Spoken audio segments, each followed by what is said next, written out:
So I'll often hear people say that they once had Botox, Dysport, Xeomin, Jeuveau injected into their forehead, and afterwards their eyebrows or their eyelids fell. So let's talk about why that might happen. The first thing to ask yourself is, did my eyelids actually fall? In other words, did your one eyelid, actually have a difficult time opening and closing afterwards? That's a separate problem. If both eyelids felt low and your eyebrows felt low, the reason for that is the Botox or other neuromodulator did its job. It weakened your frontalis muscle to treat those wrinkles, but unfortunately you need your frontalis muscle firing and contracting to hold your eyebrows and your eyelids up. Meaning you can't have a weakened frontalis muscle to treat those forehead wrinkles and keep your eyelids and eyebrows up. So some people are just in that situation where what they really need is a brow lift.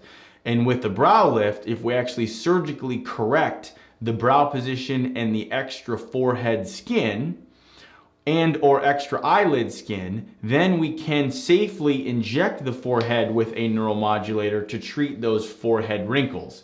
Because once everything is surgically positioned correctly, the frontalis muscle is not needed to keep your eyelids and eyebrows at the appropriate level.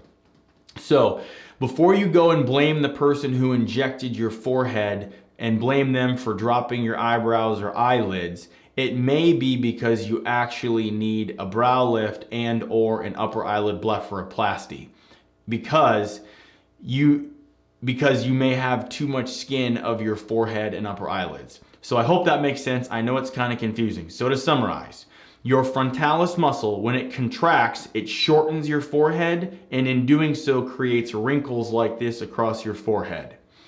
In contracting and shortening your forehead, it's going to lift up your eyebrows and your eyelids.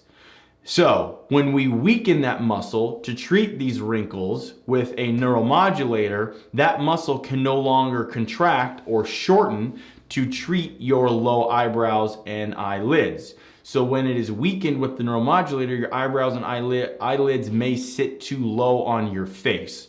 So the only solution to that problem is to not get a neuromodulator injected into your forehead and accept the wrinkles that your frontalis muscle creates, or have a brow lift with or without an upper eyelid blepharoplasty, whatever it is you need to fix that extra tissue that your frontalis muscle is compensating for.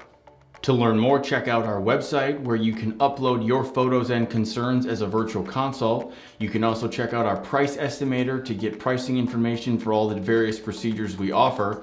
And finally, if you'd like to have your questions answered on a future podcast or Q&A video session like this, please leave a message on our SpeakPipe. You can go to our blog page and our SpeakPipe is located there.